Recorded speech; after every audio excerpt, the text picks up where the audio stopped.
अस्सलाम वालेकुम। Welcome to the class. आज के लेक्चर में हमने चैप्टर 2 की कुछ एक्टिविटीज़ जो रह गई थी उनको देखना है। सो फर्स्ट ऑफ ऑल मैं आपको एक ग्लिम्स दे देती हूँ चैप्टर 2 की समरी तो हम इसकी कवर कर चुके थे और ये चैप्टर आई थिंक आपको बहुत अच्छे से समझ भी आ गया था, लेकिन अगेन मैं आपको आज के लेक्चर में थोड़ा से इसके जो मेन कॉन्सेप्ट्स हैं उनको रिवाइज करवा देती हूँ। एंड आई होप आपने इस पर जो प्रेजेंटेशन दी थी वो भी अच्छी रही होगी। मुझे ज़रूर बताइएगा कि आपकी प्रेजेंटेशन में कितने मार्क्स आए थे और कंटेंट कैसा था। चैप्टर का नाम था डाटा ट्रांसमिशन, जिसके अंदर हमने 3 टॉपिक्स देखे थे which were types and method of data transmission, methods of error detection and encryption. इसके अंदर हमने पैकेट स्विचिंग देखी थी, देन पैकेट स्ट्रक्चर देखा था हमने विच वाज वेरी इंपॉर्टेंट, जिसके अंदर हमने आईपी एड्रेस का कॉन्सेप्ट पढ़ा था। पे लोड एरर चेकिंग जो ट्रेलर के अंदर था उसको पढ़ा था। देन हमने इसके अंदर सीआरसी का कॉन्सेप्ट पढ़ा था। यूनिवर्सल सीरियल बसेस जो आपकी मेन यूएसबी केबल्स होती हैं उनके बारे में हमने देखा कि उनके अंदर डाटा कैसे ट्रांसफ़र हो रहा होता है। देन हमने serial, parallel, simplex, half duplex and full duplex के बारे में पढ़ा था। उसके बाद हमने देखा था कि एक मैसेज के अंदर अगर कोई एरर आ गया तो उसको डिटेक्ट करने के कितने मेथड्स होते हैं, जिसके हमने 4 मेथड्स देखे थे: parity check, checksum, echo check and ARQ. और फिर हमने ये भी देखा कि सबसे बेस्ट मेथड कौन सा होता है। सबसे बेस्ट मेथड होता है ना आपका ARQ and parity check plus checksum. Echo check इतना कन्वीनियंट नहीं होता क्योंकि इसके अंदर ना एक ही मैसेज दोबारा से रीसेंड किया जा रहा होता है, सेंडर को अगेन दोबारा उसको रीसेंड करते हैं कि आप देखें कि आपने यही मैसेज भेजा था। So that's not really feasible, but ये भी एक मेथड था, सो हमने इसको स्टडी किया।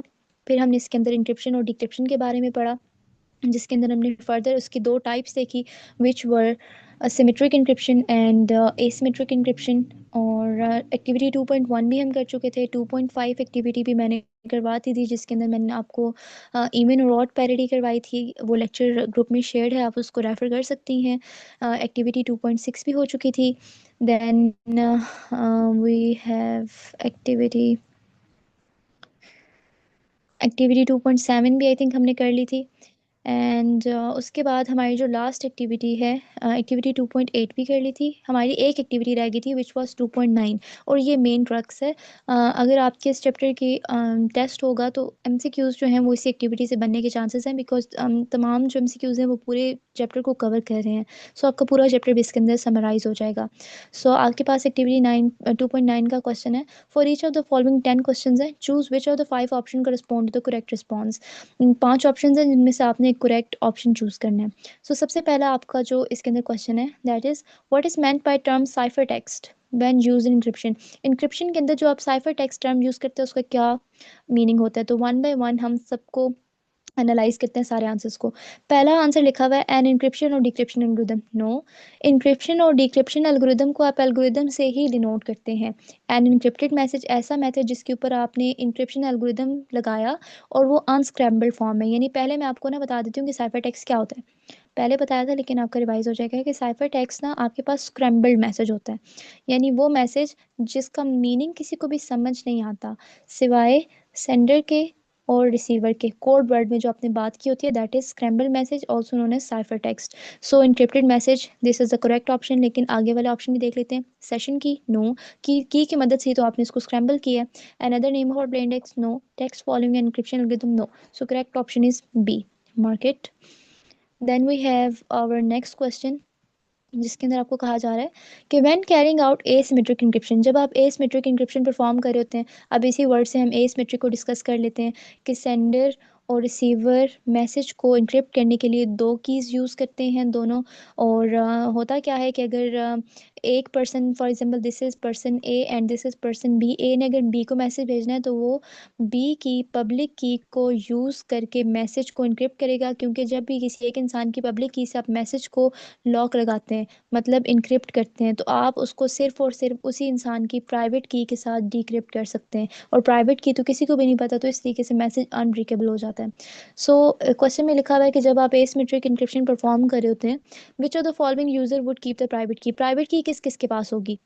सेंडर के पास होगी, मैसेज को जो जो रिसीव करेगा सबके पास होगी, सिर्फ रिसीवर के पास होगी, none of the above, both sender and receiver.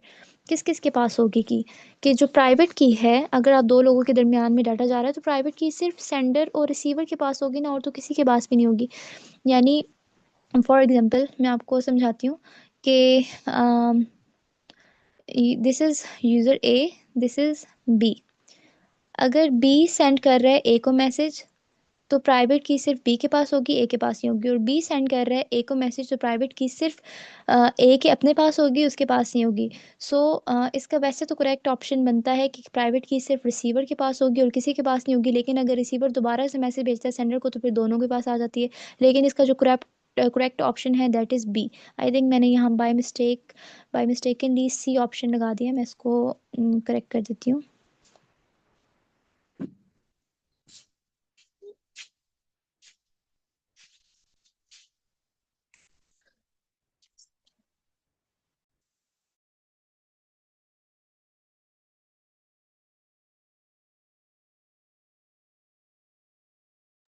Okay, I think इसमें ऑप्शन नहीं है इसको डी हाईलाइट करना। ओके, बहरहाल आगे चलते हैं।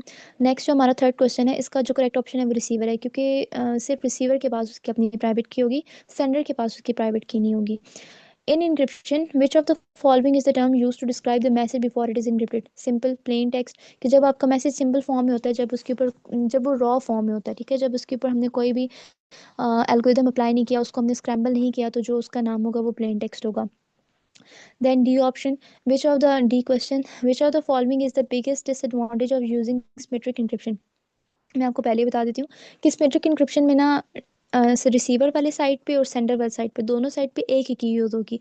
तो वो एक ही की अगर चोरी हो जाती है, ठीक है, एक की अगर चोरी हो गई, तो आपकी पास्ट वाली सारी कन्वर्सेशन भी, प्रेजेंट वाली सारी कन्वर्सेशन भी और फ्यूचर वाली सारी कन्वर्सेशन भी आपकी कॉम्प्रोमाइज हो जाएगी। उसको कोई भी फिर उसको उस की मदद से अनलॉक कर सकता है। मतलब एक ही है, ऑब्वियसली वो दोनों लोग शेयर करेंगे, तो जब वो दोनों लोग शेयर करेंगे, तो शेयर करने से पहले दोनों को वो की दी भी तो जा रही है ना, तो हो सकता है देते वक्त की चोरी हो गई।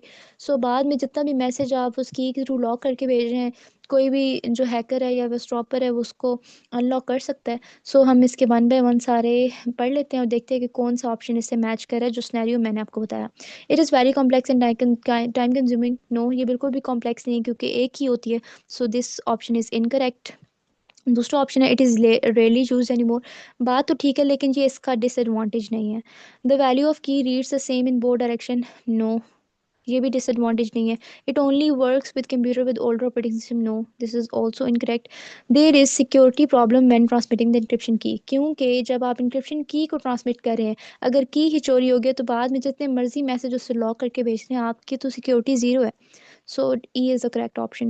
Which of the following is the correct name for M of encryption in which both the sender and recipient use the same key to encrypt and decrypt? जब रिसीवर और सेंडर दोनों सेम की यूज़ करेंगे, तब आपके पास होगी symmetric encryption, और जब दोनों डिफरेंट की यूज़ करेंगे, तब होगी एसिमेट्रिक इंक्रिप्शन। तो इसका जो करेक्ट ऑप्शन है वो है A. Then we have next question, which is F.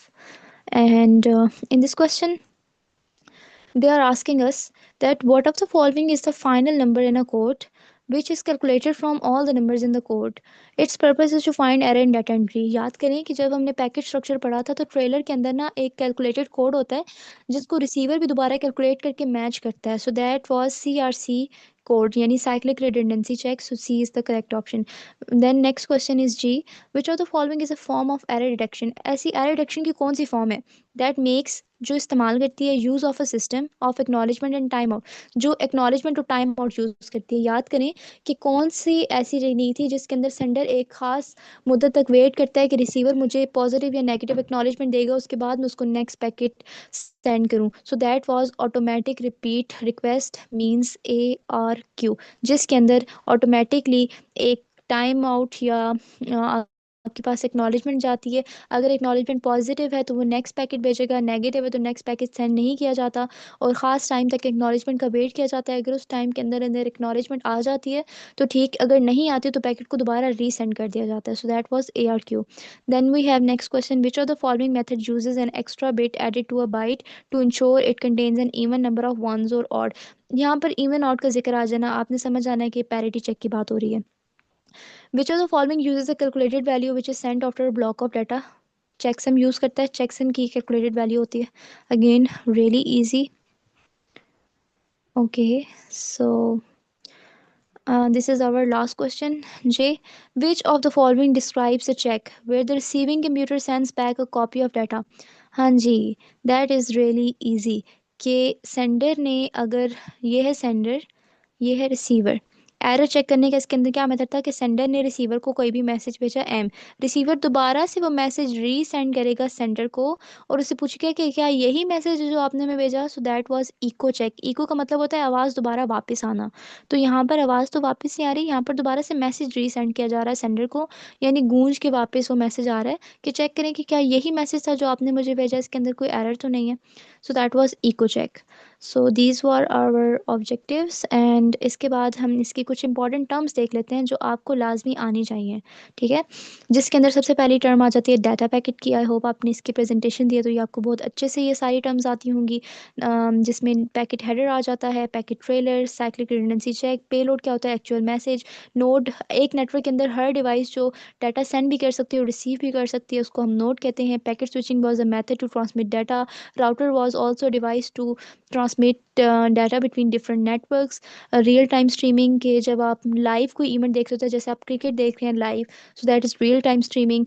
Hopping या हॉप नंबर क्या होता है कि हर एक पैकेट के ऊपर आप एक लिमिट लगा देते हैं कि ये पैकेट हॉप कहते हैं नोड को, इतनी नोड्स पर ट्रैवल कर सकता है। और जब जब वो एक नोड पर ट्रैवल करता है हॉप नंबर में से एक एक नंबर हम डिक्रीज करते हैं। सिंप्लेक्स के अंदर डाटा सिर्फ एक डायरेक्शन में जाता है, हाफ डुप्लेक्स के अंदर दोनों डायरेक्शन में जाएगा but not at the same time. Full duplex में दोनों ट्रांसमिट डायरेक्शन में रखा जाएगा एंड साइमल्टेनियसली आप एक टाइम पे भी भेज सकते हैं या वेट करके भी भेज सकते हैं। Then we studied about serial transmission and parallel transmission. Serial transmission के अंदर क्या होता है कि एट अ टाइम सिर्फ एक बिट भेजी जाती है using only single wire. Parallel के अंदर मल्टीपल वायर्स के थ्रू मल्टीपल बिट्स भेजी जा रही हैं। यानी for example this is device one, इसको मैं D1 से शो कर देती हूँ and this is device two. अगर आप सीरियल ट्रांसमिशन यूज़ करें तो एक ही वायर होगी, उस वायर पे पहले एक बिट जाएगी, फिर दूसरी बिट जाएगी, फिर तीसरी बिट जाएगी। लेकिन पैरेलल में क्या होता है कि eight a time multiple wires use हो रही हैं और हर मल्टीपल वायर पे कोई ना कोई बिट ऐसे ट्रेवल कर रही है।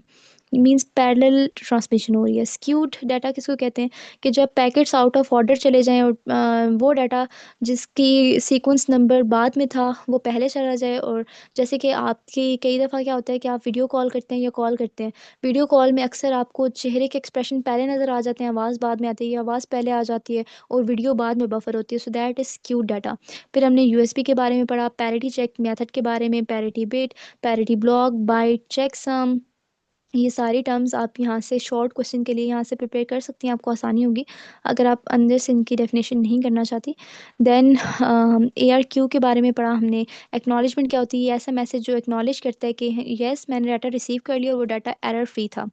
Time out is a time interval जिसमें रिसीवर सेंडर वेट करता है एक्नॉलेजमेंट का। Error check is the method to check any kind of anomaly in data. Check digit is also same. एवोस्ट्रॉपर वो पर्सन है जो आपके डाटा को चोरी करने की कोशिश कर रहे हैं। Encryption is the method to convert your data to an unreadable format. Plain text आपको ओरिजिनल मैसेज है और जब उस ओरिजिनल मैसेज के ऊपर आप इंक्रिप्शन एल्गोरिदम लगाते हैं तो वो साइफर टेक्स्ट बन जाता है। और वो मेथड जिसको आप यूज़ करते हैं प्लेन टेक्स्ट को साइफर टेक्स्ट में कन्वर्ट करने के लिए उस मेथड को कहते हैं encryption algorithm. Then encryption algorithm की दो टाइप्स होती हैं। एक टाइप सिमेट्रिक इंक्रिप्शन जिसके अंदर सिर्फ एक की यूज़ की जाती है और एसिमेट्रिक के अंदर दो की यूज़ की जाती हैं। अब वो दो कीज़ कौन कौन सी होती हैं, पब्लिक और प्राइवेट की। पब्लिक की सबको पता होती है लेकिन प्राइवेट की यूज़र को सिर्फ खुद पता होती है। देन हमने क्वांटम कंप्यूटर के बारे में देखा था कि क्वांटम कंप्यूटर जो होते हैं ना बहुत फास्ट वर्किंग करते हैं, इनकी कैलकुलेशन बहुत फास्ट होती है और ये प्रोबेबिलिटी पे होते हैं कि रैदर देन ये सिर्फ 0 और 1 की वैल्यूज़ पे काम करते हैं। इसी वजह से इनको मिनी कंप्यूटर्स भी कहा जाता है and they are really fast and efficient. Then हम इसकी एक्सरसाइज को देख लेते हैं कि आपको एक सिनेरियो दिया गया है। अब ये आपका टास्क है, आपने इसके बारे में सोचना है और मुझे आंसर देना है एंड इट्स ओके अगर आप आंसर गलत भी देती हैं, हम इसको कवर कर लेंगे। A company owns a number of vending machine. एक कंपनी है उसके बाद बहुत सारी वेंडिंग मशीन्स हैं। Data is Saint from each of these machine at the end of the day. और जैसे ही दिन ख़त्म होता है तो हर मशीन जो है वो डाटा सेंड करती है। अब डाटा के अंदर ना अमाउंट ऑफ मनी है कि कितने पैसे हैं वो लिए गए हैं, कितनी प्रोडक्ट सोल्ड हुई हैं और कोई एरर कंडीशन या कोई ऐसा रिपोर्ट जो आप करना चाहते हो। ये तीन चीज़ें वो वेंडिंग मशीन्स परफॉर्म कर रही हैं। अब आपके पास दो सिनेरियो ए और B. The company uses both. Company error को चेक करने के लिए दो टेक्निक यूज़ करती है। Echo checking and ARQ। अब आप बताएं कि इको चेकिंग कैसे काम करती है, तो आपने यहाँ पर इको चेक की डेफिनेशन लिखनी है। फिर आपने बताना है कि इको चेक इस एप्लीकेशन के लिए सही है भी या नहीं, और फिर आपने ARQ को एक्सप्लेन करना है। सो एक हिंट मैं आपको दे देती हूँ कि यहाँ पर आपने इको चेक की डेफिनेशन लिखनी है, और फिर आपने इको चेक इस मेथड के लिए सही है या नहीं, तो मैं आपको खुद एक्सप्लेन करती हूँ। एक वेंडिंग मशीन है, वो हर दिन के एंड पे ओनर को डाटा दे रही है कि आज इतने पैसों की ट्रांजैक्शन हुई, इतनी प्रोडक्ट सेल हुई, या आज ये इश्यूज आए, मेरे अंदर ये एरर्स आए, वो मशीन सारी इंस्ट्रक्शन दे रही है। तो अगर आप इको चेक मेथड करते हैं तो इको चेक के अंदर क्या होता है कि हर दफ़ा मैसेज आएगा, दोबारा से वो मैसेज रीसेंड किया जाएगा कि चेक इट कि मैंने ये मैसेज सही भेजा या नहीं। तो क्या ये एफिशिएंट है? कितना टाइम वेस्ट होगा और कितनी मेमोरी वेस्ट होगी? So echo check is not the suitable kind of error checking method for this application. So एक हिंट मैंने आपको दे दी है। फिर आपने इसके अंदर अब जो दूसरी ARQ को डिफाइन करना और बताना है कि ARQ ज़्यादा बेहतर है या इको चेक। देन आपका इसका बी पोर्शन है जिसमें कह रहे हैं कि चेक सम और चेक डिजिट दो टर्म्स हैं, इनको आपने डिस्क्राइब करना है, और इनमें स्टूडेंट्स कंफ्यूज हो जाते हैं। तो describe three differences of the two techniques, इन तीनों टेक्निक्स के ना तीन डिफरेंसेस आपने लिखने हैं। सो आपकी एक्टिविटी क्या है कि आपने इस तरीके से एक टेबल ड्रॉ करना है, और इस साइड पर आपने चेकसम के तीन पॉइंट्स लिखने हैं, और इस साइड पे आपने चेक डिजिट के, और वो तीन पॉइंट्स कंपैरिजन हो, means checksum does this and check digit does that, इस तरीके के पॉइंट्स आपने तीन लिखने हैं। Then we have question two, आपकी बस इतनी सी एक्टिविटी है, आपने क्वेश्चन वन सॉल्व करना है। Then we have next question, आगे सारे क्वेश्चन मैं आपको करवा देती हूँ। Explain each of the following computer terms, इन टर्म्स को एक्सप्लेन करें। पैकेट स्विचिंग, आप मुझसे ज़्यादा बेहतर जानती हैं। पैकेट स्विचिंग क्या होती है? Packet switching is a technique that is use to transmit data in the form of packets from sender to receiver. Cyclic redundancy check is a kind of error checking method in which we add all number of one bits in the data and convert into hexadecimal value and add into our packets trailer. That's it. Data skewing की definition मैं पहले ही बता चुकी हूँ, I will explain it again, कि data skewing is a process in which data arrives in unordered kind of manner.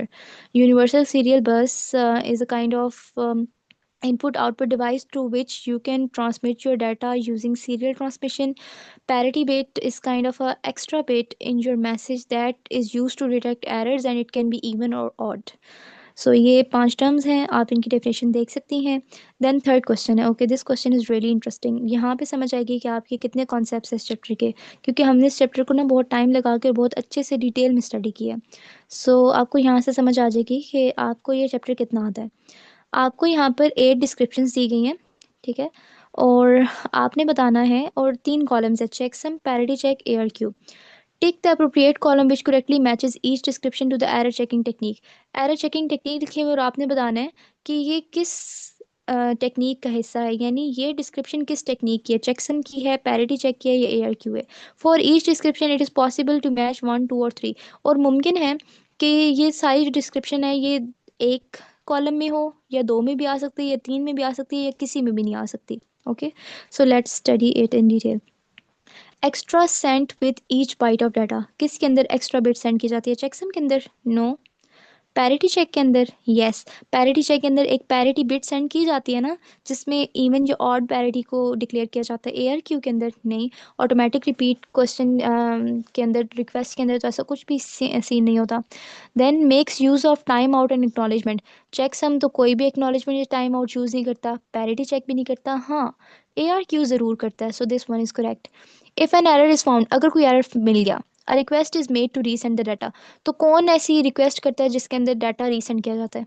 Checksum भी करता है, पैरिटी, सॉरी वेट, अगर आपका एरर फाइंड आ जाता है, एरर निकल आता है, तो उसके किसके अंदर दोबारा से डाटा रीसेंड करने की एक्नॉलेजमेंट दी जाती है? ARQ के अंदर, क्योंकि ये नेगेटिव एक्नॉलेजमेंट देता है। पैरिटी चेक के अंदर अगर एरर निकला है तो ऑब्वियसली पैरिटी चेक भी बोलेगा और चेकसम भी, क्योंकि जब भी एरर आएगा और अगर डायग्नोज हो गया तो पैकेट को ड्रॉप करके नया पैकेट रीसेंड करने की रिक्वेस्ट ज़रूर भेजी जाती है तीनों में। Check on whether a data packet has been changed following transmission, किसके अंदर चेक किया जाता है कि डाटा पैकेट चेंज हुआ है या नहीं हुआ? चेकसम के अंदर भी चेक किया जाता है, क्यों? क्योंकि चेकसम के अंदर उस वैल्यू को कंपेयर किया जाता है, पैरिटी बिट के अंदर भी चेक किया जाता है, और ARQ के अंदर तो सीधा उसको ड्रॉप कर दिया जाता है और दोबारा से चेंज कर दिया जाता है। तो चेक करने का मकसद ही ये होता है कि डाटा चेंज अगर हुआ है तो ऑब्वियसली उसके अंदर एरर आया, तो ये तीनों के अंदर चेक किया जाता है। Recalculation made on any additional data value sent to the recipient.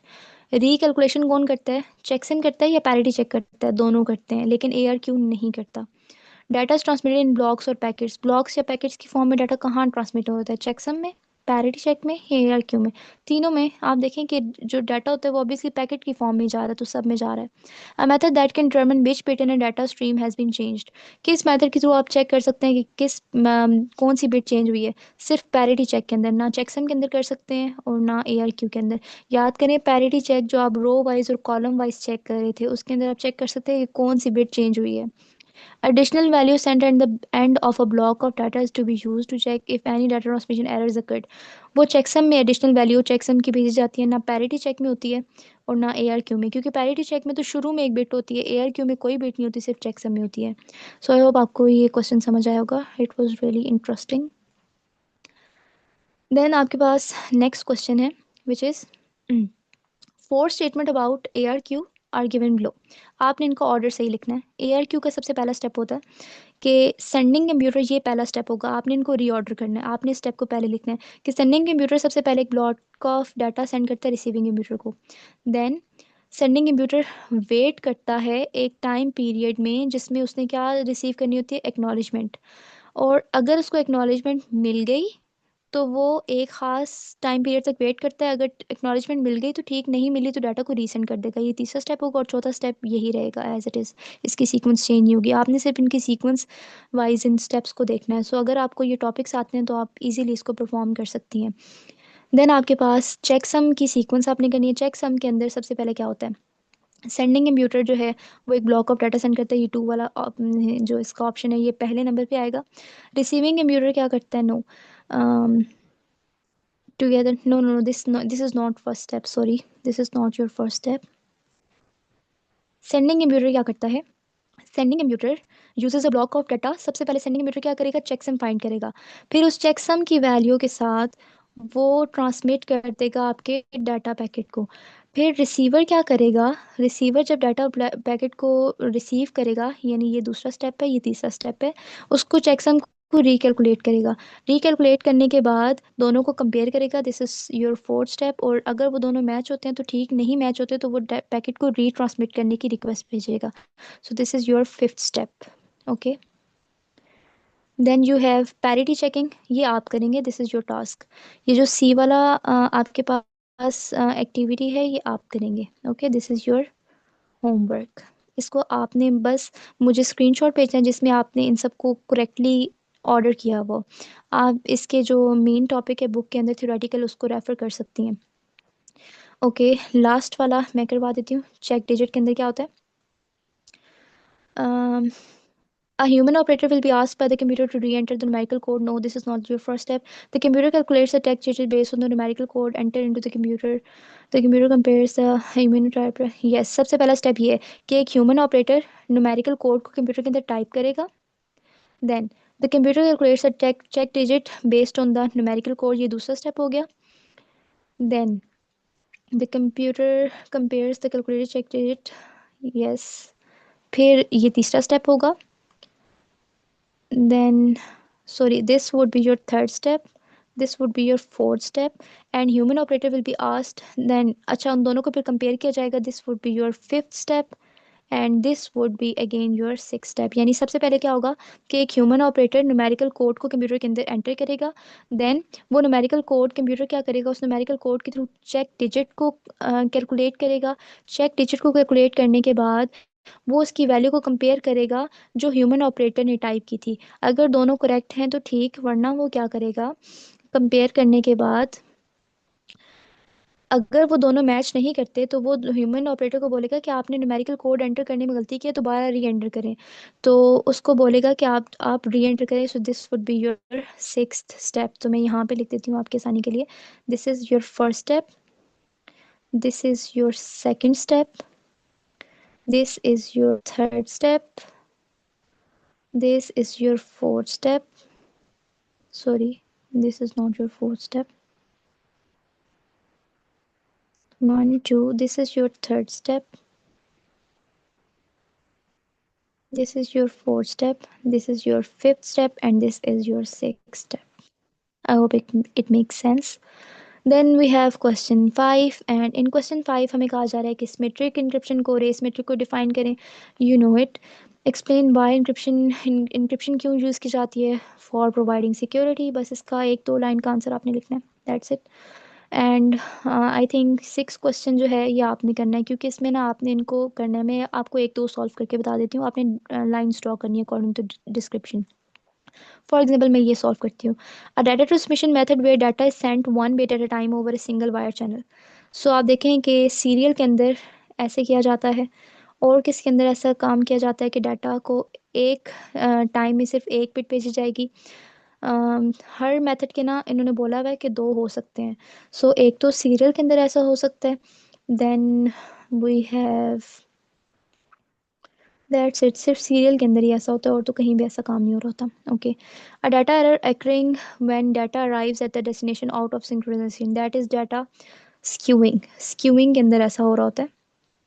A form of serial data transmission which allows devices to communicate with the computer. It has become industrial standard.